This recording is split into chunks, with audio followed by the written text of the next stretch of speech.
Hello everyone, माई सेल्फ Devesh Mishra and you're watching channel Explain. So आज हम शुरू करने जा रहे हैं भाई एक नया chapter GST and custom law की सीरीज हमने बनानी शुरू कर दी है, जो कि सेमेस्टर 6th वालों के लिए बनाई जा रही है, जिनके एग्जाम अभी 1-2 महीने बाद आने वाले हैं।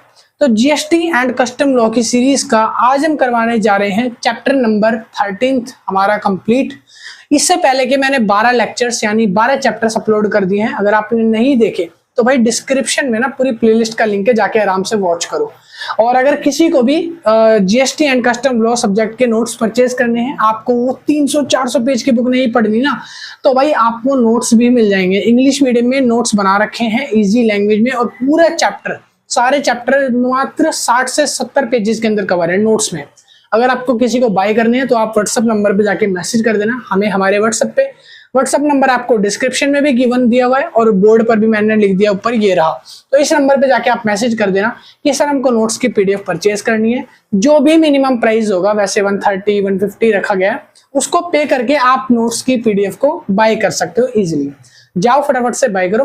और जिनको नहीं करना ना भाई, कोई बात नहीं, आप आराम से वीडियो से वॉच करो और अपने नोट्स आप खुद से लिख के बना सकते हो, बहुत आसान है। ठीक है, चलिए आज हम करने जा रहे हैं चैप्टर नंबर हमारा 13 है, जिसका नाम है रिटर्न अंडर जीएसटी। चैप्टर का नाम है रिटर्न्स अंडर जीएसटी।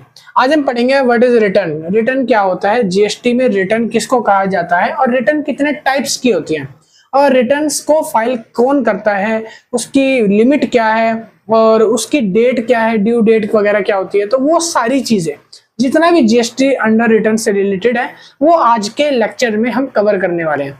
सबसे पहले हम बात करते हैं रिटर्न क्या होती है। रिटर्न क्या होता है, देखो रिटर्न एक तरीके का फॉर्म होता है। रिटर्न क्या होता है, एक तरीके का फॉर्म होता है जिस पर आपको, या फिर बोल सकते हो जिस पे टैक्स पेयर को, आपको नहीं सॉरी टैक्स पेयर को, रिटर्न एक ऐसा फॉर्म है जहां टैक्स पेयर अपनी सारी इंफॉर्मेशन को फर्निश्ड करता है, और वो टैक्स पेयर जो है वो जमा कराता है उस रिटर्न को, फॉर्म को, कहां पर, जीएसटी काउंसिल में। ठीक है, ऐसे ही एक होता है जीएसटी और एक होता है आईटीआर। ठीक है, जहां आईटीआर होता है वहां इनकम टैक्स रिटर्न की बात होती है, और जहां जीएसटी फॉर्म होता है वहां जीएसटी रिटर्न की बात होती है। तो हम इस चैप्टर में सिर्फ जीएसटी रिटर्न का समझ रहे हैं, तो पहले आप ये समझो रिटर्न क्या है। ठीक है, तो रिटर्न क्या है, अभी मैंने जैसे बताया कि return is a statement of information fact furnished bye tax payer. बस रिटर्न एक फॉर्म है जिस फॉर्म को टैक्स पेयर पूरा फिल करता है, उसके अंदर वो अपनी स्टेटमेंट ऑफ इंफॉर्मेशन सारी फिल करता है, अपने फैक्ट्स फर्निश्ड करता है, जितने भी असेट्स हैं, लायबिलिटीज हैं, जो भी B2B सेल है, सप्लाई है, इनवर्ड है, आउटवर्ड है, आईटीसी, जितनी भी ऐसी डिटेल्स है, वो सारे फैक्ट्स फर्निश्ड करता है टैक्स पेयर उस रिटर्न में, उस फॉर्म के अंदर, जो कि रिटर्न होता है, जीएसटी का फॉर्म होता है। उस फॉर्म को जीएसटीआर बोला जाता है, जो कि गवर्नमेंट ने पब्लिश करा है, गवर्नमेंट की साइट पर आता है कि जो भी टैक्स पेयर है वो इस फॉर्म को पब्लिश करेगा, इस फॉर्म को फर्निश करके, इसको फिल करके जमा कराएगा गवर्नमेंट को। ठीक है, तो इसको बोला जाता है रिटर्न। रिटर्न क्या है, सिंपल अगर लैंग्वेज में आपको बोलूं तो रिटर्न को आप इस तरीके से बताना, किसी को भी बताओगे, रिटर्न एक ऐसा फॉर्म है जहां एक टैक्स पेयर अपनी स्टेटमेंट ऑफ इंफॉर्मेशंस को फर्निश करता है, फैक्ट्स को उसमें मेंशन करता है और भर के जमा कराता है, कहां पर, जीएसटी काउंसिल में या गवर्नमेंट के पास। इसको बोलते हैं रिटर्न्स। ठीक है, अब हम बात करते हैं कि जो रिटर्न फॉर्म होते हैं ये बहुत सारे टाइप के होते हैं, ये एक टाइप के नहीं होते, इसको अलग अलग डिफरेंट कैटेगरी में बांटा गया है। अगर आपकी सेल है तो सेल से रिलेटेड अलग अलग रिटर्न होती है, अगर आपकी परचेस है तो परचेस से रिलेटेड अलग रिटर्न होती है। तो ऐसे करते करते बहुत सारी रिटर्न्स हो जाती है। अब भैया आप ये बताओ कि कितनी रिटर्न्स जो है टोटल हमको इस चैप्टर में पढ़ने को मिलेगी। तो इस चैप्टर में टोटल आप जीएसटीआर 1 से लेकर जीएसटीआर 10 तक जितनी भी रिटर्न है, पूरी 10 की 10, वो सारी रिटर्न सीखोगे आज। ठीक है, इसकी आज लेक्चर में। तो सबसे पहले शुरू करते हैं, different types of return under GST. अब हम बात करेंगे कि जीएसटी के अंदर कौन कौन सी टाइप्स की रिटर्न आती हैं। ठीक है, चिड़ियों की आवाज थोड़ी सी यहाँ पे ज्यादा है, थोड़ा सा मेंटेन कर लेना भाई, वैसे तो अच्छी है। डिफरेंट टाइप्स ऑफ रिटर्न होती है जीएसटी में। तो पहली रिटर्न से शुरू करते हैं। रिटर्न नंबर 1, जीएसटीआर 1 क्या होता है। जीएसटीआर 1 जो होती है ये एक नॉर्मल स्कीम रिटर्न होती है, जो नॉर्मल स्कीम में काम आती है। कह रहा है जीएसटीआर 1 में क्या होता है, जितनी भी आउटवर्ड सप्लाईज हुई हैं, चाहे वो गुड्स की हो या फिर वो सर्विसेज की हो, उस रिटर्न में ये सारा शो किया जाता है। किसमें, जीएसटीआर 1 के अंदर। और जीएसटीआर 1 की फाइलिंग डेट क्या है, आप जीएसटीआर 1 को किस दिन, ड्यू डेट क्या है इसकी फाइल करने की, तो जीएसटीआर 1 की ड्यू डेट है 11th of every month. Suppose करो अभी अप्रैल चल रहा है, ठीक है, अप्रैल चल रहा है, तो इस मंथ की रिटर्न मतलब हमने फाइल कर दी होगी। और अगर मान लो आपने जो भी इस महीने कमाया या जो भी आपने सप्लाई वगैरह करी गुड्स या सर्विसेज की, वो सारी सप्लाई पर जो भी आपकी रिटर्न बनेगी जीएसटीआर 1 बनेगा, वो आप कब फाइल करोगे? नेक्स्ट मंथ की 11 तारीख को, यानी कि मई की 11th ऑफ मई को आप इसको रिटर्न को फाइल करोगे जीएसटीआर 1 को। उसमें आप क्या डालोगे? आप उसमें outward supply and goods and services का जितना भी डेटा है सारा फर्निश करके फाइल करोगे, ठीक है। दूसरी रिटर्न आती है जीएसटीआर 2A। 2A क्या होती है? कह रहा है inward supplies of goods and services, section number 38 का आता है कि जितनी भी इनवर्ड सप्लाईज है गुड एंड सर्विसेज की, वो सारी फर्निश्ड करके जाती हैं जीएसटीआर 2A के अंदर, ठीक है। अगला आता है 2B। जीएसटीआर 2B क्या होता है? ये 2A है, ये 2B है। 2B में क्या होता है? ऑटो जनरेटेड आईटीसी रिपोर्ट्स होती हैं, जहां पर आप अपने आईटीसी को क्लेम कर पाते हो, ठीक है। तो ये आईटीसी रिपोर्ट ऑटो जनरेट होती है, अपने आप से जनरेट होती है। अब ना आगे आपको ये भी मैं बताऊंगा कि जीएसटीआर 2A और 2B में क्या डिफरेंस होता है। आगे ना एक मिनिमल सा डिफरेंस है, यानी छोटा सा डिफरेंस है 2A और 2B के अंदर। बच्चे कंफ्यूज बहुत ज्यादा हो जाते हैं, तो दोनों का डिफरेंस मैं अभी आपको बताता हूँ और आगे थोड़ा सा मैं क्लियर कर दूंगा, क्लैरिफाई कर दूंगा यूज कहाँ होती है। तो सुनो, जीएसटीआर 2A जो होती है ये क्या होती है कि जो भी आपका सप्लायर है, ठीक है, जो भी आपका सप्लायर है जिससे भी आप परचेज कर रहे हो माल, गुड्स वगैरह खरीद रहे हो, तो जो सप्लायर है वो अपनी बुक्स ऑफ अकाउंट में जब सप्लाई करेगा तो वो जीएसटीआर 1 फाइल करता है, ठीक है। उसमें अगर उसने जीएसटीआर 1 फाइल करी है और वो भी 11 तारीख से पहले पहले, क्योंकि 11 तारीख होती है इसकी एवरी मंथ की, अगर जीएसटीआर 1 जो है आपका जो सप्लायर है वो 11 से पहले फाइल करता है, तो उसका जो भी आईटीसी बनेगा वो सारा आपको ऑटोमेटिक रिफ्लेक्ट हो जाएगा 2B के अंदर। क्या हो जाएगा? 2B के अंदर रिफ्लेक्ट हो जाता है। और 2A के अंदर क्या आता है? जैसे ही वो कोई सप्लाई करेगा, सेल करेगा, तो जैसे ही वो दिन पर दिन एक एक सप्लाई करता जाएगा, तो जीएसटीआर 2A एक ऐसा ऑटो जनरेट, ऐसा ऑटोमेटिक फॉर्म होता है जहां वो अपने आप ही सॉफ्टवेयर जो है अपने आप ही हर दिन उसको अपडेट करता रहता है। मान लो अब मैं एक सप्लायर हूं, मैंने जीएसटीआर 1 में कुछ अपनी सप्लाई करी और मैंने उसमें डाल दिया, जैसे मैं आज डालूंगा तो कल मेरा वो जीएसटीआर 2A के अंदर रिफ्लेक्ट हो जाएगा, 2A के अंदर रिफ्लेक्ट होगा, ना कि 2B में।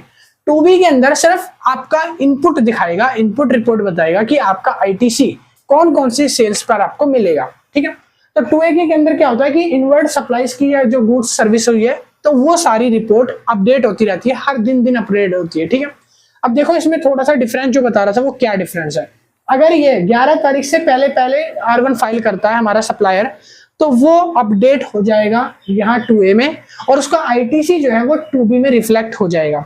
अगर वो 11 तारीख तक फाइल नहीं करता, 11 से 12 में करेगा या 13 में करेगा, 1-2 दिन पीछे करता है, तो वो जो सप्लाई हुई है ना, सेल जो हुई है, वो रिफ्लेक्ट 2A में तो कर देगा, मगर वो ना 2B के अंदर नहीं आएगा, उसका रिफ्लेक्शन 2B में नहीं आएगा। तो वो जो सेल हुई है ना 12-13 की, 11 के बाद जो हुई होगी, उसको आप क्लेम नहीं कर सकते, उस पर आईटीसी नहीं ले पाओगे, 2B के अंदर वो शो नहीं करेगा। वो फिर अगले से अगले मंथ में शो करेगा, वो उससे अगले मंथ के लिए चला जाएगा, ठीक है। तो ये छोटा सा डिफरेंस होता है। इसमें आईटीसी सिर्फ उन्हीं रिपोर्ट्स का शो करता है जो 11 से पहले पहले फाइल हुई हो, यानी कि सप्लायर ने 11 से पहले पहले R1 फाइल करी हो तभी शो करेगा, वरना नहीं करेगा। और इसमें हर दिन एक 24 घंटे के बाद ना अपडेट होता रहता है। जैसे एक सप्लाई करी, 24 घंटे बाद वो रिफ्लेक्ट करेगा 2A में, उसके बाद फिर अगले दिन सप्लाई करी, फिर वो अगले 24 घंटे बाद रिफ्लेक्ट करेगा 2A में, ठीक है। समझ आया? तो हाँ, इसमें कहने का मतलब है 2B में क्या आता है, सिर्फ ये आपको आईटीसी बताता है कि आप आईटीसी कौन कौन सी जगह क्लेम कर सकते हो। अगर 11 से पहले पहले जितनी सप्लाई हुई है उस पर आप क्लेम कर सकते हो, अगर वो फाइल करी है जीएसटीआर 1 में सप्लायर ने, नहीं करी बाद में करी है तो फिर वो अगले मंथ के लिए चला जाएगा, फिर वो अगले मंथ में रिफ्लेक्ट करेगा, ना कि इस मंथ की 11 से पहले पहले में, ठीक है। तो बस ये दोनों में डिफरेंस है। अगला आता है जीएसटीआर 3B क्या होता है। देखो जीएसटीआर 3B एक समरी रिटर्न है। क्या है? एक समरी रिटर्न होती है। इसके अंदर इंक्लूड होता है जितनी भी समराइज्ड डिटेल्स होती है आपकी आउटवर्ड सप्लाई की। आपने आउटवर्ड सप्लाई कितनी करी है उसकी सारी डिटेल्स 3B के अंदर शो करती है। या फिर आपका कोई आईटीसी आपने जितना क्लेम करना है तो ये इसमें शो करता है। आपकी टैक्स लायबिलिटी कितनी है, आपको कितना टैक्स पे करना है, कितना टैक्स आपका खड़ा हुआ है, तो वो टैक्स की लायबिलिटी और टैक्स पेड जो है वो आपका शो करता है जीएसटीआर 3B के अंदर, ठीक है। अब जीएसटीआर 3B की फाइलिंग डेट क्या है, तो इसकी ड्यू डेट होती है 20th ऑफ एवरी मंथ, मतलब कि 20 तारीख हर महीने की। यानी कि अगर आप अप्रैल में पूरे महीने सप्लाई कर रहे हो तो अगला जो महीना आएगा यानी कि मई की 20 तारीख को आपको जीएसटीआर फाइल करना पड़ेगा। ठीक है, मई की 20 तारीख तक, उससे आप बाद नहीं कर सकते। अगर उसके बाद करते हो तो आपको पेनल्टी या फीस वगैरह चार्ज करनी पड़ती है। ठीक है, तो ये था आपका मंथली बेसिस पे फाइल करना है एवरी मंथ। एक होता है क्वार्टरली बेसिस पे फाइल करना, जीएसटीआर 3 भी होता है, एक क्वार्टरली बेसिस पे होता है।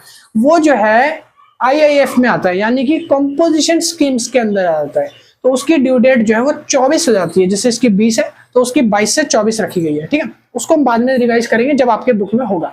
तो अभी फिलहाल ये समझो कि जीएसटीआर 3 भी क्या होता है। इसकी डेट होती है 20 ऑफ एवरी मंथ। ठीक है, अगला आता है उसके बाद जीएसटीआर 4। जीएसटीआर 4 क्या है? ये एक एनुअल रिटर्न है। क्या है? एक एनुअल रिटर्न है जिसकी ड्यू डेट है 30 of the April of the following financial year. यानी कि आप पूरे साल, पहले ये क्वार्टरली बेस पे फाइल होती थी जीएसटीआर 4, अब इसको एनुअली बेसिस पे कर दिया। यानी आप पूरे साल जो भी कमाओगे 1 अप्रैल से लेकर 31 मार्च तक आप जो भी कमाओगे तो उसकी जो एनुअल रिटर्न है वो आपको फाइल करनी है। आज जैसे कि आपको कैसे समझाऊं, आप ऐसे समझो जैसे कि आज है 1 अप्रैल 2022, ठीक है, और 31 मार्च 2023। इस पीरियड के दौरान आपने 22 से 23 एक साल के दौरान जो भी कमाया, इसकी एनुअल रिटर्न आपको कब फाइल करनी पड़ेगी? आपको 30 अप्रैल 2023 से पहले फाइल करनी पड़ेगी, इससे पहले।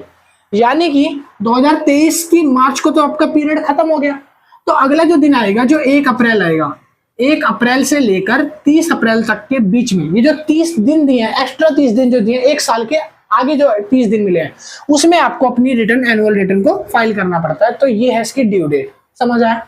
ऐसा समझ आ गया होगा आपको, आई थिंक। ठीक है, अगला पॉइंट है उसके बाद जीएसटीआर 5 क्या होता है? कह रहे जीएसटीआर 5 फाइल्ड बाय एनआरएफटी। एनआरएफटी यानी कि non residence foreign taxable person. ठीक है, कह रहा है कि वो टैक्सेबल पर्सन जो इंडिया में नहीं रहता, कहीं बाहर रहता है, विदेश वगैरह में रहता है, और इंडिया में कुछ टाइम पीरियड के लिए आया है, तो उसको कौन सी रिटर्न फाइल करनी पड़ेगी? अगर वो कोई बिजनेस कर रहा है और जीएसटीआर में रजिस्टर्ड है तो उसके लिए जीएसटीआर 5 होती है। ठीक है, जीएसटीआर 5 की डेट क्या है उसकी? 20 ऑफ एवरी मंथ। हर महीने की 20 तारीख को उसको अपनी जीएसटीआर फाइल करनी है 5। कौन सी? 5। ठीक है, अगला आता है पॉइंट नंबर 6, जहां पे हम पढ़ेंगे जीएसटीआर 5A क्या होती है। जीएसटीआर 5A क्या होता है? ये फाइल्ड बाय OIDAR के होता है। OIDAR का मतलब होता है कि जितने भी ऑनलाइन प्लेटफॉर्म्स हैं जैसे कि नेटफ्लिक्स, हॉटस्टार, मैं आपको एग्जांपल यहाँ पे लिख देता हूं ताकि आपको दिमाग में रहे। नेटफ्लिक्स, अरे वही जिस पर आप मनी हाइस्ट देखते हो। Amazon हो गया, ठीक है, क्या हो गया? Amazon, ठीक है, या हॉटस्टार या जियो सिनेमा। ठीक है, ऐसे जो ऑनलाइन स्ट्रीमिंग प्लेटफॉर्म होते हैं ना, इनके लिए बनाया गया है GSTR 5A। GSTR 5A online streaming platform जो होते हैं ये फाइल करते हैं। तो इनकी ड्यू डेट क्या होती है? फाइल्ड बाय OIDAR, इसको बोला जाता है ऑर्डर। ठीक है, ऑर्डर की क्या होती है फाइलिंग डेट? तो इसकी 20 ऑफ एवरी मंथ रखी गई है कि हर महीने की 20 तारीख को भैया जितने भी ऑनलाइन प्लेटफॉर्म है जीएसटीआर, वो अपना जीएसटीआर 5A जो है वो फाइल कर दें। ठीक है, अगला पॉइंट आता है जीएसटीआर 6 क्या होती है? जीएसटीआर 6 कौन फाइल करता है? ये फाइल करी जाती है आईएसडी के द्वारा, यानी कि इनपुट सर्विस डिस्ट्रीब्यूटर के द्वारा, आईएसडी के द्वारा फाइल करी जाती है। और इसकी फाइलिंग ड्यू डेट जो है वो 13th ऑफ एवरी मंथ रखी गई है। यानी कि मान लो आज है 15 अप्रैल, ठीक है, तो इसकी जो रिटर्न फाइलिंग डेट होगी वो अगले आज इस महीने की जो भी रिटर्न होगी ना वो सारी अगले महीने यानी कि मई की 13 तारीख को फाइल करी जाएगी। ठीक है, तो ये जीएसटीआर 6 है, जिसके अंदर कौन फाइल करता है अपनी रिटर्न्स? आईएसडी वाले लोग, यानी कि इनपुट सर्विस डिस्ट्रीब्यूटर जैसे लोग हैं ना, जो इनपुट सर्विस डिस्ट्रीब्यूट कर रहे हैं, तो उन लोगों को ये फाइल करना पड़ता है। पॉइंट आता है 7, यानी कि जीएसटीआर 7 क्या होती है? कह रहा है जीएसटीआर 7 है जो कि filed by person who is required to deduct TDS. कह रहा है जो पर्सन अपना टीडीएस डिडक्ट करते हैं या टीडीएस में वर्क करते हैं, टीडीएस कलेक्ट करते हैं, ऐसे लोगों को जीएसटीआर 7 फाइल करनी है। और इनकी जीएसटीआर फाइलिंग डेट है 10 तारीख हर महीने की, एवरी मंथ की 10 तारीख को इनको अपना टीडीएस वगैरह काट कूट के अपनी फाइल को कर देना है। अगला पॉइंट है जीएसटीआर 8 क्या है? जीएसटीआर 8 ई कॉमर्स ऑपरेटर के लिए है। ई कॉमर्स ऑपरेटर कौन?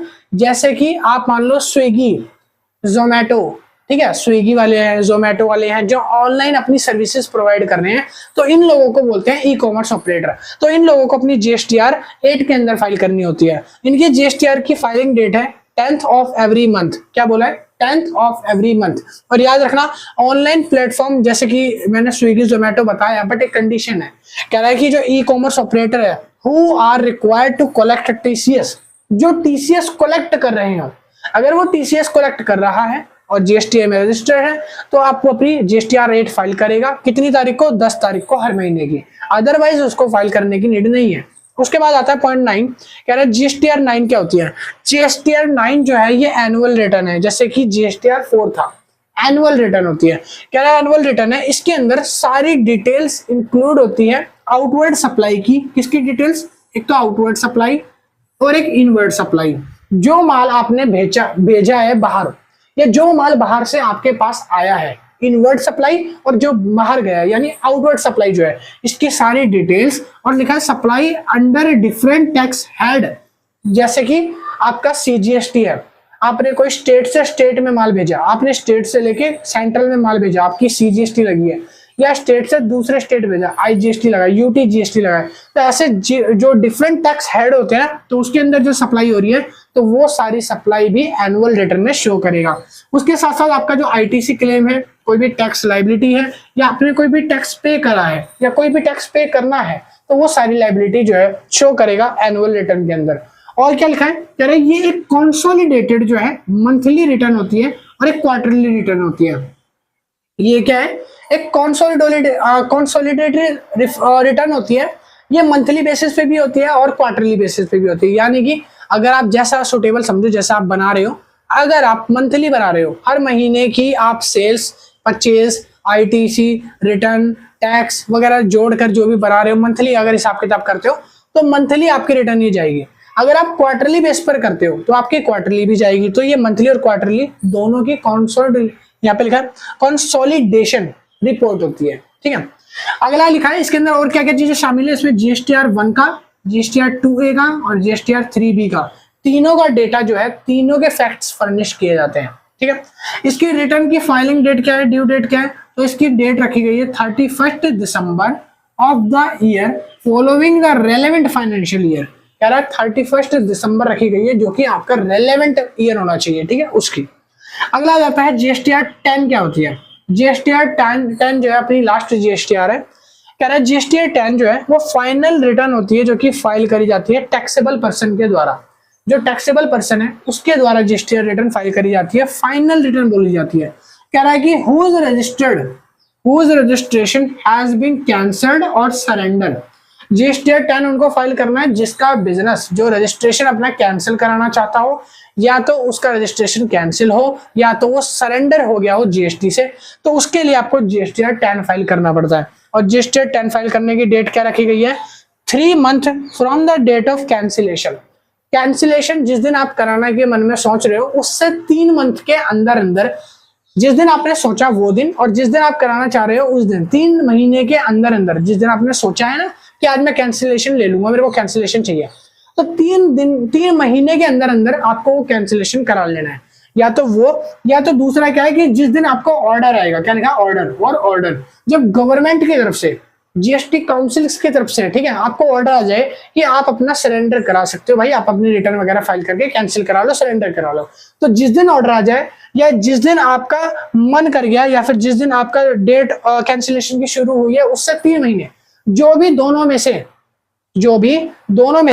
क्या है, later, whichever is later, दोनों में से जो भी डेट बाद में आएगी ना, उस पर आप अपना फाइल करोगे जीएसटीआर 10। ठीक है, विच एवर इज लेटर का बहुत इंपॉर्टेंट रोल है, क्योंकि इसमें लिखा गया है कि जीएसटीआर 10 जो है सरेंडर के केस में, कैंसिलेशन के केस में फाइल करनी होती है।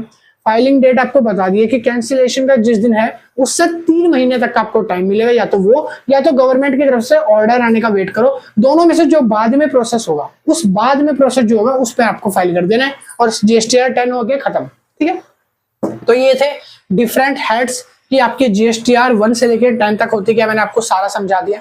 अब आगे और भी टॉपिक्स हैं, तो वो लिखवाता हूँ, पहले आप इसका स्क्रीनशॉट ले लो या इसको उतार लो। ठीक है भाई।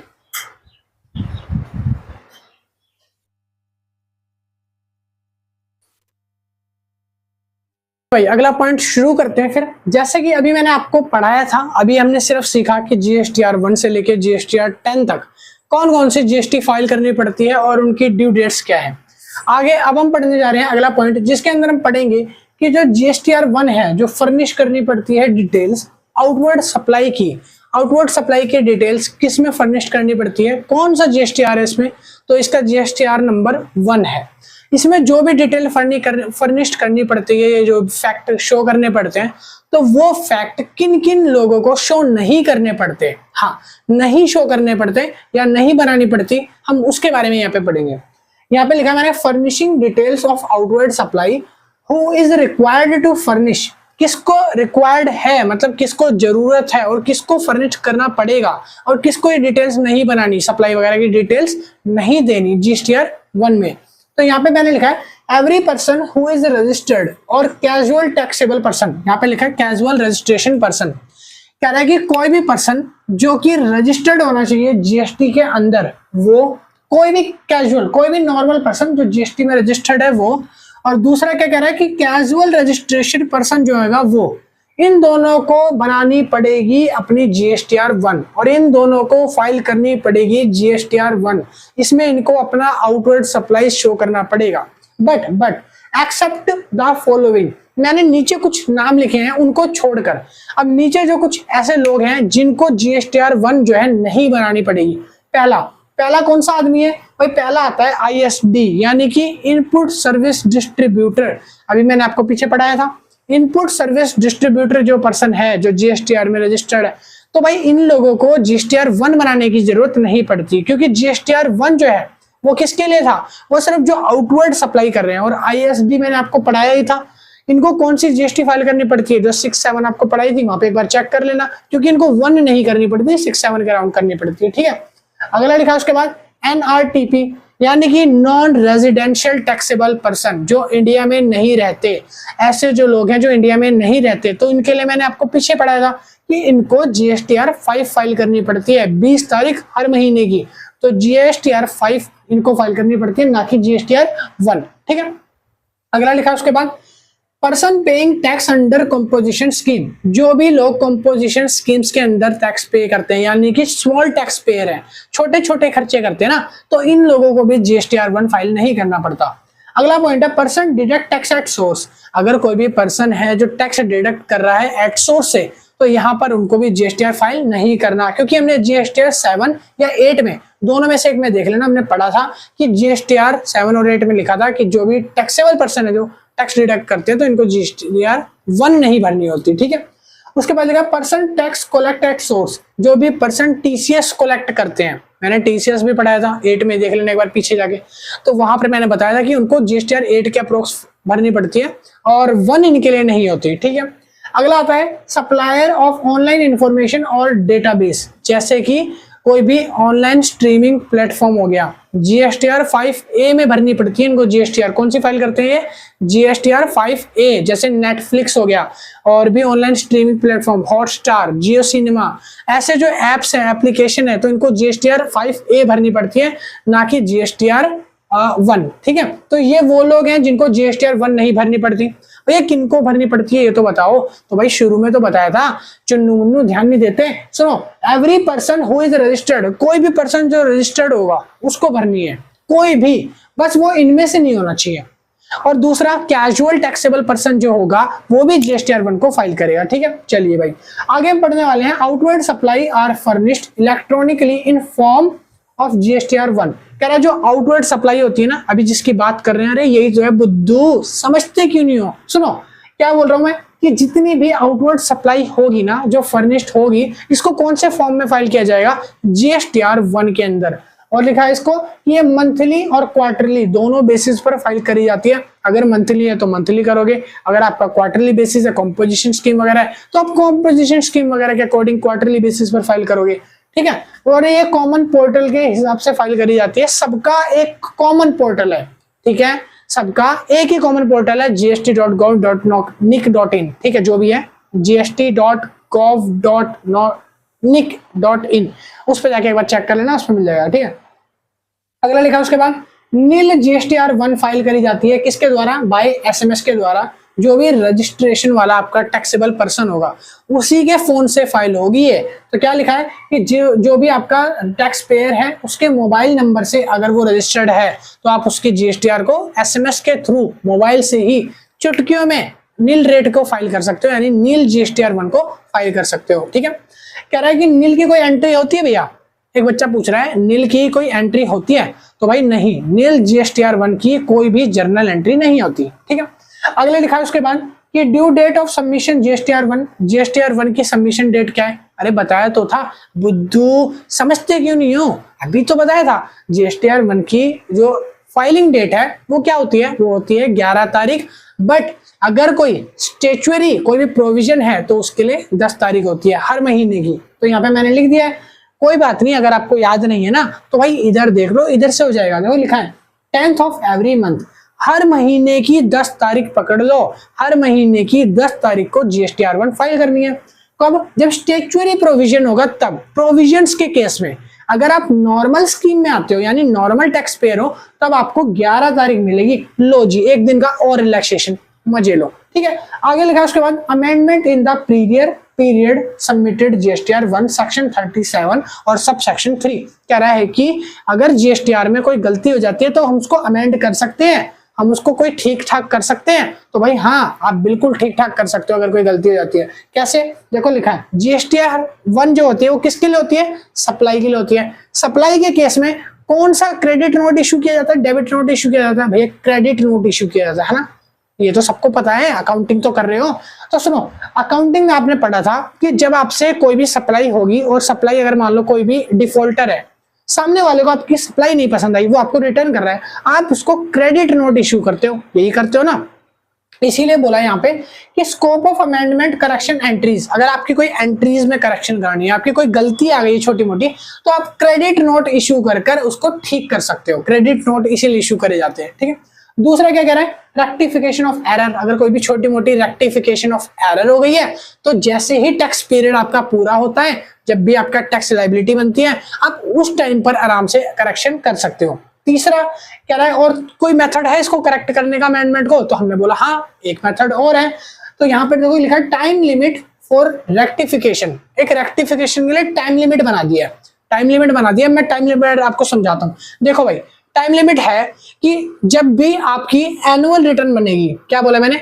जब भी आपकी एनुअल रिटर्न फाइल होगी ना, या जो एनुअल रिटर्न है वो फर्निश्ड होगी उस डेट से, एनुअल रिटर्न जब भी फर्निश्ड होगी या तो वो दिन या वो तारीख उस दिन से, या फिर कह रहा है 30 नवंबर अगले साल के फाइनेंशियल ईयर के बाद, कह रहा है 30 नवंबर अगले साल के फाइनेंशियल ईयर के बाद जो आएगा उस दिन, या फिर एनुअल रिटर्न जिस दिन फाइल होगी उस दिन, दोनों में से जो पहले होगा उस दिन आप अपनी रेक्टिफिकेशन डाल सकते हो। आपको ऐसे समझ नहीं आएगा, बुद्धू हो ना आप, बिल्कुल सुनो, ऐसे समझ नहीं आएगा, आप समझाता हूँ। देखो, मान लो आपका जो फाइनेंशियल ईयर है जिसमें अभी आप जी रहे हो, आपका जो चल रहा है वो चल रहा है 2025। ठीक है, तो मैं मान लेता हूँ 1 अप्रैल 2025 से आपका फाइनेंशियल ईयर स्टार्ट हो गया। ठीक है, अब ये फाइनेंशियल ईयर चला चला चला और अब अगली डेट आ गई 31 मार्च 2026। तो यहां पर आपका फाइनेंशियल ईयर क्या हो जाएगा? एंड हो जाएगा, है ना। डेट में क्या लिखा है? 30 November following the end of the financial year. कह रहा है कि जब डेट एंड हो जाएगा, तो एंड कब हो रहा है? एंड हो रहा है 31 मार्च 2026 को। फाइनेंशियल ईयर यहां से चल रहा है हमारा, यहां खत्म हो रहा है। इसके खत्म होने के बाद जो 30 नवंबर आएगी ना, 30 नवंबर एंड के बाद जो आएगी, यानी कि और नीचे आ जाओ, थोड़ा सा और नीचे आओ, ज्यादा नीचे आया तो बोर्ड खत्म हो जाएगा, समझते तो नहीं हो। सुनो, 30 नवंबर, अब क्या आ गई? 30 नवंबर 2026 आ गया। ठीक है, तो आपका फाइनेंशियल ईयर 1 तारीख से चला था, 31 तारीख तक चला। 1 से 31 के बीच में मान लो कि 1 जुलाई को कहीं पे गलती है, जुलाई 1 को कोई एरर आ गई है। क्या आ गई है? एरर, कोई गलती हो गई है आपकी R1 में। ठीक है, R1 में कोई गलती हो गई है, अब वो आपको ठीक करनी है। आप कब तक कर सकते हो? तो भाई अमेंडमेंट का रूल कहता है कि अगर कोई भी गलती इस फाइनेंशियल ईयर के टाइम पीरियड के साल के दौरान हुई है ना, तो इसको आप ठीक कर सकते हो। इससे लेकर इसके बीच में, इस टाइम पीरियड में, मतलब कि 1 अप्रैल से लेकर 30 नवंबर तक का जो टाइम पीरियड है, 6 मंथ का लगभग, इसके दौरान आप उसको ठीक कर सकते हो। ठीक है, और लास्ट डेट आपकी कौन सी रहने वाली है? 30 नवंबर रहने वाली है। या तो ये 6 मंथ में कर लो, या दूसरा कहता है कि जिस दिन आप एनुअल रिटर्न बनाओगे अपनी, जिस दिन एनुअल रिटर्न फर्निश होगी वो दिन जो होगा, दोनों में से जो भी पहला होगा, या तो ये वाली डेट या तो ये वाली डेट। एनुअल रिटर्न मान लो आपने जुलाई में बना लिया 2026 में, मतलब कि इसके दौरान, तो जो भी पहले आएगा, जैसे एनुअल रिटर्न पहले बन रहा है तो उसी दिन अपनी गलती को ठीक कर सकते हो, और नहीं तो लास्ट डेट तो 30 नवंबर दी ही है, उस दिन तक हो जाएगा। ठीक है, ये कहता है। आगे हम पढ़ेंगे नील GSTR1 क्या होता है। नील GSTR1 क्या होता है, कह रहा है is mandatory for all normal and casual tax payer. कह रहा है कि जो GSTR1 होता है ना, नील वाला जो होता है, वो सबके लिए मैंडेटरी होता है, चाहे वो नॉर्मल हो या फिर वो कैजुअल हो, बट उसकी जर्नल एंट्री नहीं होती, कोई भी एंट्री नहीं होती। इसको SMS फैसिलिटी दी जाती है। आप SMS के थ्रू अपना टैक्स पेयर जो पर्सन है, SMS के थ्रू उसके फोन से रजिस्टर्ड नंबर से आप R1 फाइल कर सकते हो, नील वाली।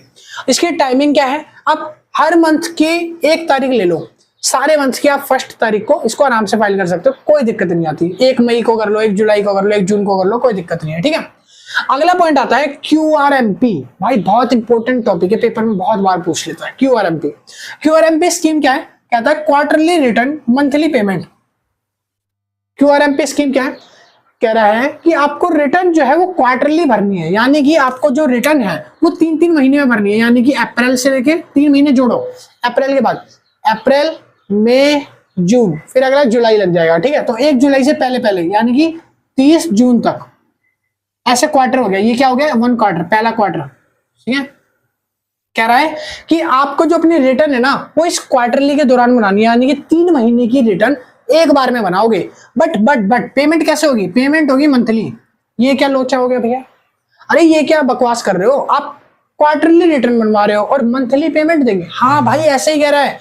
QRMP कहता है कि आप जो है रिटर्न बनाओ 3 महीने में एक बार, आपको रिलैक्सेशन दे रहा है भाई, रिटर्न 3 महीने में एक बार बना लो, मगर पेमेंट जो है आपका ज्यादा बर्डन ना हो जाए। 3 महीने का इतना सारा पैसा इकट्ठा करके कैसे लेके जाओगे, छोटे छोटे हाथ है ना, इतना सारा पैसा कैसे लेके जाओगे। तो वो बोलता है कि आप क्या करो, मंथ के हर एक महीने, जैसे अप्रैल, मई की अलग और जून की अलग, 3 महीने के अलग अलग पैसे आप जमा कराते रहो और रिटर्न को बनाओ सिर्फ एक बार, वो भी कब, 1 क्वार्टर की एक बार में। ठीक है, ये कहता है इसकी कोई लिमिट भी है।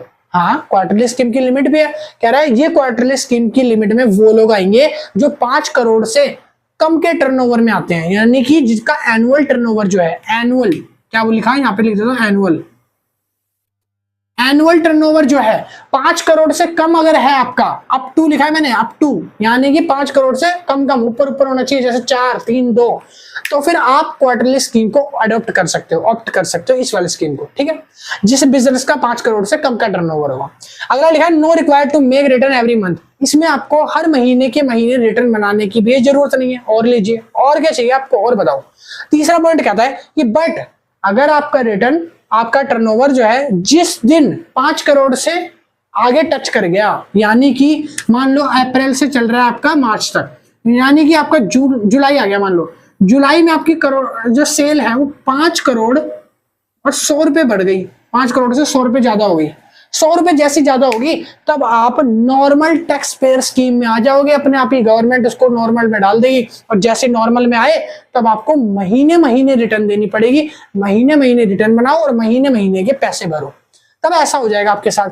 तब आप क्वार्टरली रिटर्न नहीं बनाओगे, तब आप महीने महीने में बनाओगे। क्यों लिखा है यहाँ पे, कह रहा है if you earn more than 5 crore, कह रहा है so this return process applied for every month. तो ये एवरी मंथ के लिए हो जाएगा, हर महीने के बेसिस पे आपको रिटर्न भरनी है। क्वार्टरली स्कीम आपकी अडॉप्ट नहीं मानी जाएगी। ठीक है, कह रहा है ड्यू डेट क्या होती है QRMP स्कीम की। QRMP स्कीम अगर हमने अडॉप्ट कर रखी है तो इसकी ड्यू डेट भी बता दो। तो भाई ड्यू डेट कुछ ऐसी है, ड्यू डेट्स ऐसी है कि अगर आप रजिस्टर्ड पर्सन हो, प्लेस वाइज बताऊंगा, यहां पर प्लेस बहुत ज्यादा मैटर करता है, प्लेस मैटर करेगा। अगर आपकी जगह है जो जिस जगह पे हो, अगर वो जगह इसमें आ रही है तब आपको 22 तारीख को भरनी है क्वार्टरली मंथ रिटर्न जो है, और अगर आपकी जगह इनमें से किसी में आ रही है तो आपको 24 तारीख को भरनी पड़ेगी। ठीक है, तो कौन कौन से प्लेस के लिए 22 तारीख रखी गई है और कौन से ऐसे प्लेसेस हैं जहां पर 24 तारीख रखी गई है वो समझ लो। मैंने थोड़े से प्लेसेस छोड़ दिए हैं, ठीक है, क्योंकि बोर्ड पे जगह कम है, बाकी बुक में है, बहुत सारे दे रखे हैं बुक में, तो मैंने कुछ गिने चुने लिख दिए हैं थोड़े बहुत, वो आप समझो। पहला लिखा मैंने रजिस्टर्ड पर्सन के लिए जो जो प्लेस है वो रखे गए हैं, जैसे कि छत्तीसगढ़, MP यानी कि Madhya Pradesh, Gujarat, Maharashtra, Karnataka, Goa, Kerala, Tamil Nadu, Telangana, Andhra Pradesh, UT, union territory में कौन से, वो 7 यूनियन टेरिटरी, कौन कौन सी, दमन एंड दीव, पुडुचेरी, निकोबार, अंडमान और लक्षद्वीप, और ऐसे जो भी हैं एक आध और है, तो उन सब के लिए, और ये जो जितने भी मैंने नाम बताए अपने स्टेट्स के, अगर इन स्टेट्स में आपका बिजनेस है और आप क्यूआर स्कीम में हो, तो आपको हर महीने यानी कि हर क्वार्टर की 22 तारीख को, जब भी एक क्वार्टर होगा, जैसे कि मान लो अप्रैल से जुलाई तक का एक क्वार्टर है, जून तक का, तो जो जून की 22 तारीख आएगी, आपको उसमें किसी भी 22 को आप पे कर सकते हो अपना पैसा, मतलब कि 22 तारीख को आपको क्वार्टरली या मंथली आप पैसा पे कर सकते हो, भेज सकते हो। ठीक है, आप चाहते हो कि मैं 3 महीने में एक बार पेमेंट करूं, वैसे कर दो। वैसे तो इसमें मंथली होता है, जैसे मैंने आपको बताया कि पेमेंट हमेशा मंथली ही होती है, बट कुछ स्कीम्स के अंदर क्वार्टरली भी चलता है, मगर ज्यादातर जो है मंथली होता है। जैसे कि 3 महीने में आपको पेमेंट करनी है, तो हर महीने की 22 तारीख को आपको पेमेंट करनी पड़ेगी, महीने। और अगर आप इन प्लेसेस में आते हो, जैसे कि पर्सन रजिस्टर्ड होना चाहिए, और ये भी खास बात है, रजिस्टर्ड पर्सन नहीं हो तो आपको यहाँ पर क्यूआर स्कीम नहीं मिलेगी। एक तो रजिस्टर्ड होना चाहिए, दूसरा आपकी जगह जो है, प्लेस जो है वो ये होनी चाहिए, तब आपको 24 तारीख मिलेगी डेट। पंजाब और हिमाचल प्रदेश, बिहार, सिक्किम, नागालैंड, मिजोरम, अरुणाचल प्रदेश, असम, उड़ीसा, त्रिपुरा, जम्मू कश्मीर, दिल्ली और यूनियन टेरिटरी जो बाकी बच गई है वो हरियाणा वगैरह। तो अगर आप इन स्टेट से बिलोंग करते हो या यूनियन टेरिटरी से बिलोंग करते हो, तो हर महीने की 24 तारीख को आपको अपनी क्वार्टरली जो रिटर्न्स है वो फाइल कर देनी है, और सक्सीडिंग मैनर में, है ना, क्वार्टरली रिटर्न आपको इन तारीख पे फाइल कर देनी है 24 को। अगर इन स्टेट्स में आपका कोई नाम आता है, जैसे मेरा दिल्ली है, तो मेरे लिए कौन सा हुआ, ये वाला ये वो वाला, तो मेरे लिए दिल्ली है, तो 24 तारीख है, ये लिखा दिल्ली, ठीक है, ये रहा दिल्ली 24 तारीख। और अगर मैं मान लो कहीं रह रहा हूँ केरला में, तो केरला इसमें आ रहा है, तो मेरे को 22 तारीख को करनी पड़ेगी क्यूआर स्कीम के अंदर। ठीक है, तो ये था आपका क्यूआर का टॉपिक। अब आप इसका स्क्रीनशॉट ले लो, और फिर मैं आगे और भी लिखवाने वाला हूँ। स्क्रीनशॉट लेके उतारो फटाफट।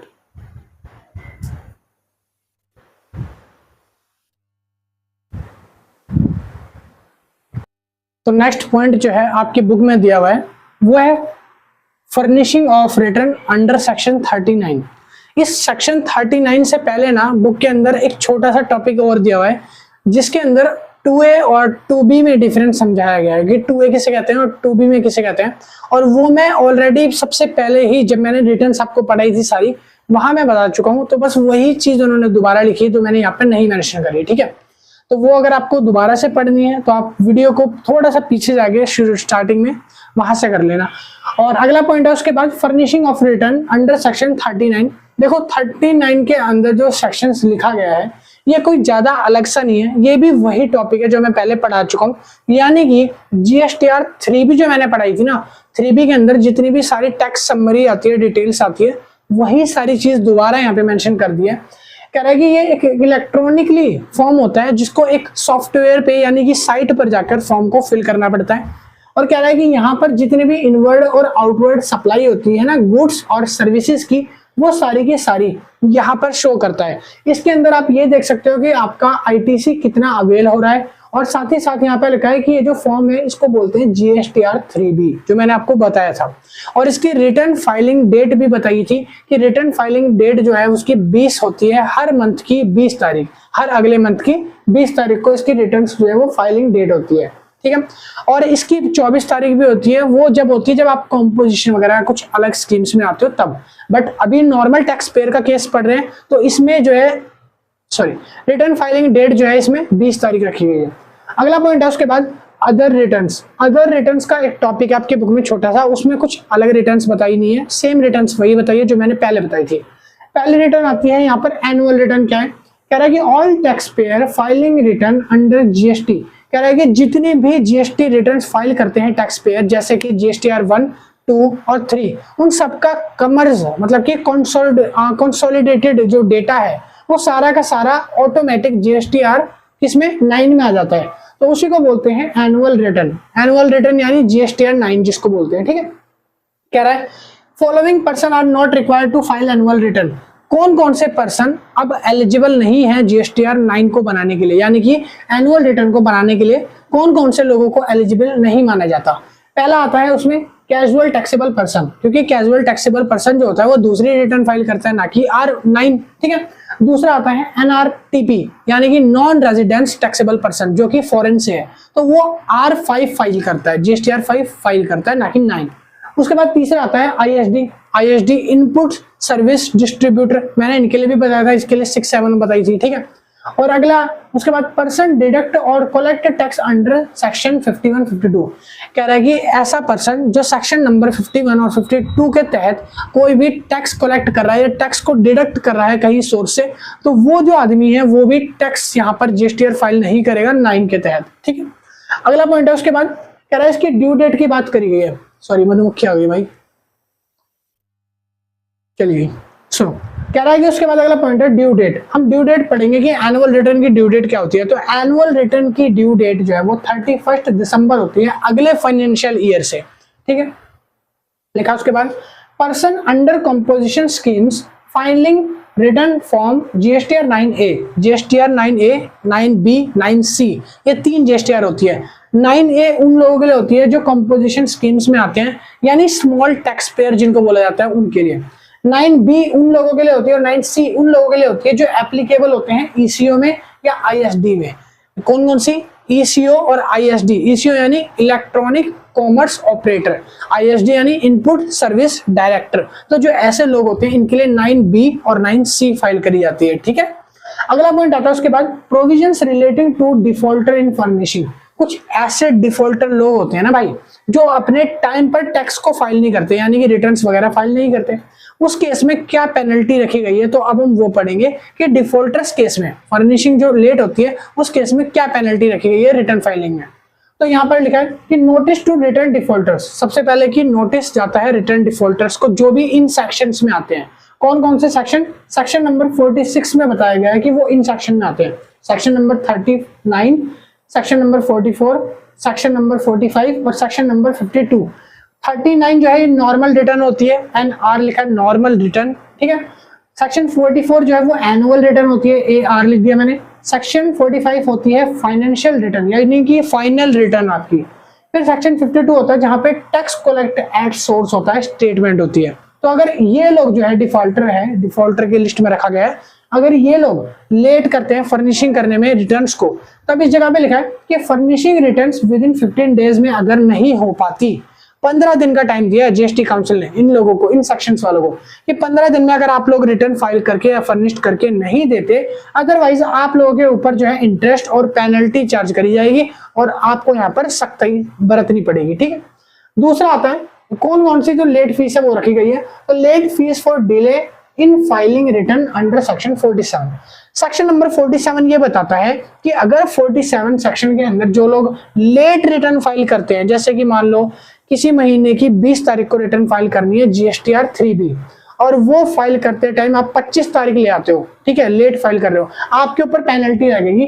करेगी स्टेटमेंट ऑफ आउटवर्ड सप्लाई अगर होगा, स्टेटमेंट ऑफ आउटवर्ड सप्लाई यानी कि GSTR 1 अगर आपने लेट फाइल करी, आउटवर्ड सप्लाई की बात हो रही है, तो यहाँ पर अगर आउटवर्ड सप्लाई है सेक्शन 37 आपने ये लेट रिटर्न फाइल करी इसमें, या दूसरा आपने कोई भी रिटर्न जो कि QR स्कीम के अंदर आती है, सेक्शन नंबर 39 में आती है, अगर कोई भी QR स्कीम की रिटर्न आपने लेट फाइल करी तब, या फिर कोई भी फाइनल रिटर्न जो है सेक्शन 47 की वो कोई लेट फाइल करी, उस जगह पर इन तीनों केसेस में आपकी जो क्वांटम लेट फीस रखी गई है ना वो है ₹100 for every day during such failure continuous. जितने दिन तक आप डिले करते रहोगे हर दिन 100 रुपए बढ़ता चला जाएगा, ठीक है। ऐसा नहीं है कि एक दिन 100 रुपए लगाया अगले दिन से कोई पनिशमेंट नहीं है, नहीं भाई, जब तक लेट फाइल करोगे, जैसे कि 20 तारीख है और आपने अगली 30 तारीख को फाइल करी है तो 10 दिन लेट करा है, तो 10 दिन लेट करा है और एक दिन के 100 रुपए, तो 10 दिन के कितने हो गए? 1000 रुपए, आपके ऊपर 1000 रुपए की पेनल्टी ऐड हो जाएगी, ठीक है। तो यहाँ पर मैंने इसलिए लिखा every day during such failure continuous. अगर आप बार बार फेल हो रहे हो उसी चीज में कंटिन्यूअस, तो आपके हर दिन के 100 रुपए बढ़ेंगे। और अगर आप फिर भी एक लिमिट तक नहीं मानते, लगता है कि आप लोग नहीं मान रहे, तो गवर्नमेंट बोलते हैं कि हम इसको मैक्सिमम कम से कम 5000 रुपए कर सकते हैं पर डे के लिए। मैक्सिमम लिमिट क्या है? 5000 रुपए भी चार्ज हो जाता है लोगों पे, ठीक है। अगर आप लेट फाइल करते हो इन रिटर्न्स को तो आपके ऊपर 5,000 तक की पेनल्टी भी लगाई जा सकती है पर डे की। सोचो अगर आप 10 दिन फेल हो गए तो 5 गुना में 10, 50,000 रुपए की एडिशनल पेनल्टी आप लोगों के ऊपर, ठीक है। तो ये सिर्फ इन केसेस में है, सेक्शन 37, 39 और 47 में, ठीक है, लेट फीस। आगे हम बात करते हैं late fee for delay in furnishing annual return. यहाँ पे लिखा था फाइलिंग रिटर्न यानी कि नॉर्मल रिटर्न जब आप फाइल कर रहे हो उस टाइम पर। अब हम पढ़ रहे हैं कि अगर आप डिले कर देते हो कौन सी रिटर्न फाइल करने में, एनुअल रिटर्न यानी कि सेक्शन नंबर जीएसटीआर 9 वाली रिटर्न जो है एनुअल रिटर्न।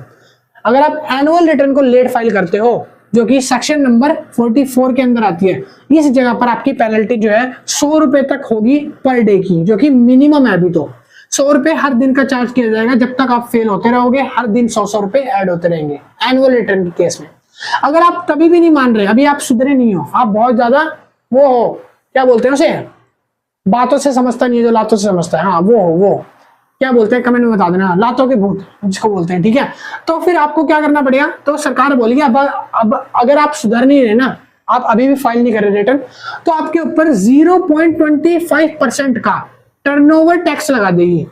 इसका क्या मतलब है भैया, आपका जो भी टर्नओवर होगा ना, आप स्टेट में काम करते हो या यूनियन टेरिटरी में काम करते हो, आपका जो एनुअल टर्नओवर है रजिस्टर्ड पर्सन का जो भी एनुअल टर्नओवर होगा, मान लो मेरा 1 करोड़ का है, तो उस 1 करोड़ में से हर दिन 0.25 लेस होता चला जाएगा, हर दिन का 0.25% का टैक्स। मान लो 1 करोड़ आप कमाते हो, 1 करोड़ का 0.25 निकाल लो, ठीक है। अगर आप 1 करोड़ में से जो कि आपकी 8070 हो रही है, ठीक है, 1 करोड़ की जो भी 70 आपकी, आप उसमें से अगर 1% निकाल दो, ठीक है, तो निकाल के देख लेना कैलकुलेट करके 0.25 जो भी आपका चौथाया पार्ट होगा उतना टैक्स आपका हर दिन कैलकुलेट होता चला जाएगा। तो ये भाई बहुत ज्यादा हो जाता है। अगर आपकी टर्नओवर जितनी ज्यादा बड़ी है ना, वो उतना ज्यादा अमाउंट बड़ा हो जाएगा, और हर दिन आप लगा रहे हो उस पर तो फिर लूट जाओगे, ठीक है। तो इससे अच्छा होता है कि आप लेट फीस की नौबत ना लाकर आप फाइल कर दो रिटर्न वगैरह, एनुअल रिटर्न टाइम से, ठीक है। अगला पॉइंट आ जाता है उसके बाद जीएसटी टैक्स प्रैक्टिशनर क्या होता है, कि जीएसटी टैक्स प्रैक्टिशनर क्या होता है, जिसको बोलते हैं जीएसटीपी। क्या बोलते हैं, जीएसटीपी, जीएसटी टैक्स प्रैक्टिशनर। इसको क्या बोलते हैं कि ये एक आदमी होता है, ये क्या एक पर्सन है जो कि अपॉइंट करा गया है, किसके द्वारा अपॉइंट करा गया है, who is authorised bye GST department. भाई जीएसटी डिपार्टमेंट ने ना एक जीएसटी प्रैक्टिशनर अपॉइंट कर रखा है, एक आदमी जिसका नाम जीएसटी प्रैक्टिशनर है। उसका काम यही है कि वो परफॉर्म यही करता है कि जितने भी फंक्शंस हो रहे हैं on behalf of registered person under GST, जो भी रजिस्टर्ड पर्सन है उनके जितने भी फंक्शंस हो रहे हैं, जो भी काम वो कर रहे हैं, उन पर उसकी निगरानी रहती है, नजर रहती है। आप अगर कोई भी फाइल लेट कर रहे हो, रिटर्न वगैरह लेट फाइल कर रहे हो, तो आपके ऊपर पेनल्टी लगानी है, इंटरेस्ट लगाना, आपको नोटिस भेज देगा लीगल, ठीक है। तो ये सब काम कौन करता है, जीएसटी टैक्स प्रैक्टिशनर, ठीक है। अब यहाँ पे क्या लिखा है उसके बाद कि जीएसटी टैक्स प्रैक्टिशनर जो होता है वो he will be held liable for all purpose, ये सारे पर्पस के लिए लाइबल करता है। और इसके कुछ परफॉर्म्ड हम पढ़ने वाले हैं। अब हम बात करेंगे, अभी मैं आपको इसको मिटवा के ना लिखवाऊंगा कि जो जीएसटी प्रैक्टिशनर होता है वो कौन कौन से टास्क में परफॉर्म करता है और उसकी एलिजिबिलिटी क्या होती है। अगर आप जीएसटी टैक्स प्रैक्टिशनर बनना चाह रहे हो तो उसके लिए आपको एलिजिबल होना पड़ता है। तो एलिजिबल होने के लिए आपको कौन कौन सी चीजें नीड है पड़ेगी, तो वो भी अभी हम पढ़ेंगे। तो पहले आप इसका स्क्रीनशॉट ले लो, अभी ये हो चुका है खत्म यहाँ पे। अब स्क्रीनशॉट ले लो, एक 10 मिनट का लेक्चर और छोटा सा, बस 10 मिनट और लूंगा, आपका चैप्टर खत्म करा दूंगा। उतारो फटाफट से।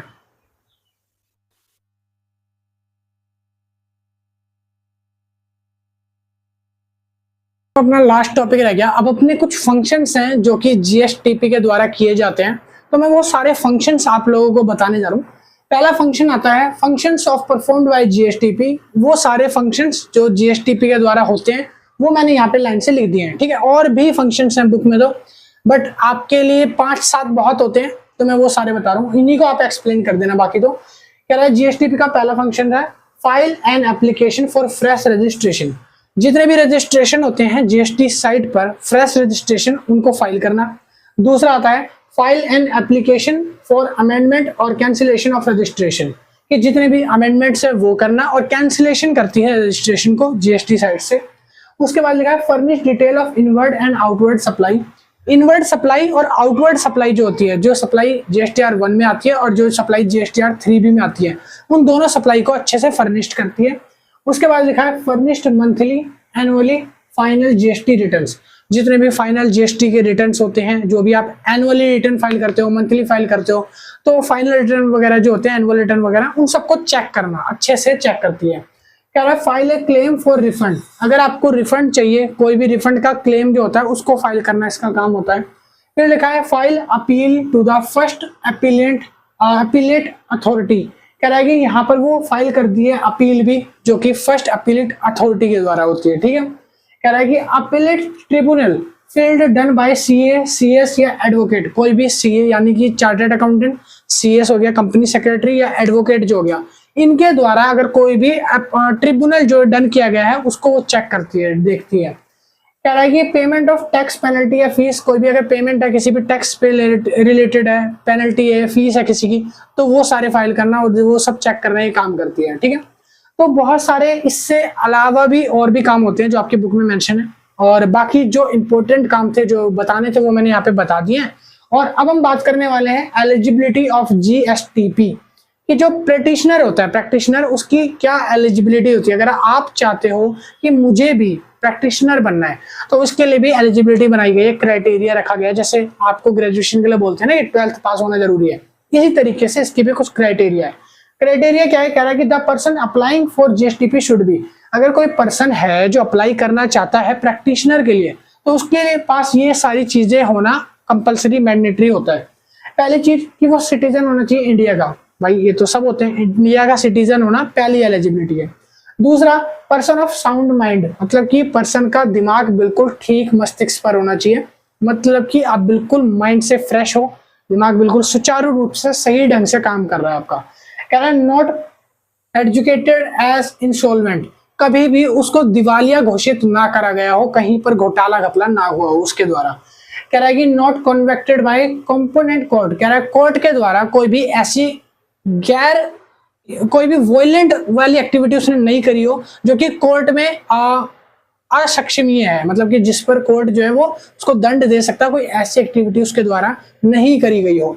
उसके बाद अगर लिखा है पास्ड द फॉलोइंग एग्जामिनेशन। अब एग्जामिनेशन क्राइटेरिया बता रहा हूँ, ये था नॉर्मल क्राइटेरिया। अब एग्जामिनेशन का क्राइटेरिया सुन लो भाई, इसको जब मैं पढ़ रहा था ना, सच बता रहा हूँ दिल से, पहले मैंने सोचा यार ये सब पढ़ के तो ये सब क्वालिटी मेरे अंदर भी है, मेरे भी दिमाग में आया कि मतलब मैं भी प्रैक्टिशनर बन सकता हूँ। बट इसके बाद जो एग्जामिनेशन क्वालिफिकेशन है, इसको पढ़ने के बाद फिर आपको नहीं लगेगा कि मैं अब कर सकता हूँ, क्योंकि सुनो इसकी क्वालिफिकेशन क्राइटेरिया जो है वो समझ लेते हैं। कह रहा है कि फाइनल एग्जाम जो है वो क्रैक कर रखा हो इसने, इसका चार्टर्ड अकाउंटेंट ऑफ इंडिया का, यानी कि सीए का एग्जाम क्लियर हो। दूसरा कह रहा है कि फाइनल एग्जामिनेशन क्लियर होना चाहिए कोस्ट अकाउंटेशन ऑफ इंडिया का, कोस्ट अकाउंटेशन ऑफ इंडिया का एग्जाम आपका क्लियर होना चाहिए इसके लिए एलिजिबल बनने के लिए। तीसरा एग्जाम है institution of company secretary in India, यानी कि सीएस का जो एग्जाम होता है इंडिया में, वो भी आपने क्रैक कर रखा हो, आप एलिजिबल हो जाओगे। उसके बाद भी और एग्जाम है, कह रहे ग्रेजुएशन आपकी पूरी होनी चाहिए, आपकी पीजी भी पूरी होनी चाहिए, यानी पोस्ट ग्रेजुएशन आपकी पूरी होनी चाहिए, आपके पास दोनों डिग्रियां होनी चाहिए, और डिग्री किस में करिए वो भी स्पेसिफिक कोर्स बताए गए हैं, जिन कोर्सेज का नाम मैं बताऊंगा, सिर्फ इन्हीं कोर्सेज में डिग्री अगर करिए तभी आप प्रैक्टिशनर के लिए एलिजिबल होंगे।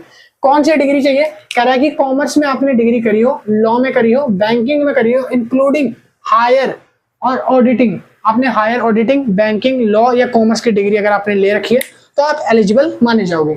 उसके बाद लिखा है एक डिग्री होनी चाहिए examination of any foreign university, कह रहा है किसी भी कोई भी एक ऐसी डिग्री जो फॉरेन यूनिवर्सिटी से हुई हो, बट वो यूनिवर्सिटी रिकॉग्नाइज्ड किसके द्वारा हो, इंडियन यूनिवर्सिटी, रिकॉग्नाइज्ड किसके द्वारा हो, इंडियन यूनिवर्सिटी के द्वारा हो, और कोई भी फॉरेन यूनिवर्सिटी होनी चाहिए। ठीक है, कह रहा है कि अगला है other any other examination notified by GST government of council, कह रहा है कि कोई भी अदर एग्जामिनेशन जो जीएसटी गवर्नमेंट ऑफ काउंसिल ने नोटिफाई करा है कि इसको पास करना पड़ेगा तभी आप एलिजिबल होगे, तो वो एग्जाम भी पास करना पड़ेगा। और इसके अलावा भी कुछ और भी एलिजिबिलिटी क्राइटेरिया उसमें लिखे थे, जैसे कि आपका कमिश्नर ऑफ जीएसटी कमिश्नर जो होते हैं उनका कुछ लिखा था कि 2-3 साल का एक्सपीरियंस उनका पास होना चाहिए, जो रिटायर्ड कमिश्नर है उनसे आपको कुछ ऐसा कुछ लिखा था उसमें बुक में, बाकी आप पढ़ लेना, वो ज्यादा इंपॉर्टेंट नहीं है, क्योंकि एलिजिबिलिटी क्राइटेरिया भाई बहुत सारे हैं इसके, और ये अमेंडमेंट आते रहते हैं तो चेंज होते भी रहते हैं। तो यहाँ पर जो बेसिक था वो ये था, जो मैंने आपको बता दिया, ये था बेसिक्स और ये था क्वालिफिकेशन से रिलेटेड, ये तो मस्ट होना चाहिए, ठीक है। बाकी और भी कुछ साल का एक्सपीरियंस वगैरह जो पुराने पुराने लिख रखे हैं वो आप बुक में से ही पढ़ लेना, वो ज्यादा बेटर है। और इसके बाद आपका पूरा चैप्टर यानी कि चैप्टर नंबर 13 जो है रिटर्न अंडर जीएसटी, ये पूरा खत्म हो गया है इस जगह पर। आई होप वीडियो पसंद आई होगी। मैं जानता हूँ भाई वीडियो थोड़ी सी लंबी हो गई है, लगभग 1 घंटे की, बट सारा कुछ क्लियर कराने में टाइम लग जाता है। अगर किसी को इस बुक के नोट्स परचेज करने हो तो अब आप नोट्स के लिए कॉन्टेक्ट कर सकते हो मुझे मेरे व्हाट्सअप नंबर पे। व्हाट्सअप नंबर आपको डिस्क्रिप्शन में मिल जाएगा और आपको बोर्ड पर भी मैंने लिख दिया है, ठीक है। और मैं मिलता हूँ नेक्स्ट वीडियो में, अभी के लिए इतनी, टाटा बाय बाय। अभी आप इसको उतार लो, चैनल को सब्सक्राइब कर लेना, क्योंकि अगली जो वीडियो आने वाली है, जो कल लेक्चर आएगा, वो आपको मिल जाएगा, नोटिफिकेशन आपको पहले मिल जाएगी कि आपका 14th चैप्टर भी डल गया है। और वीडियो अच्छी लगे तो जानते हो क्या करना है। Bye bye. अब इसको उतारो आराम से।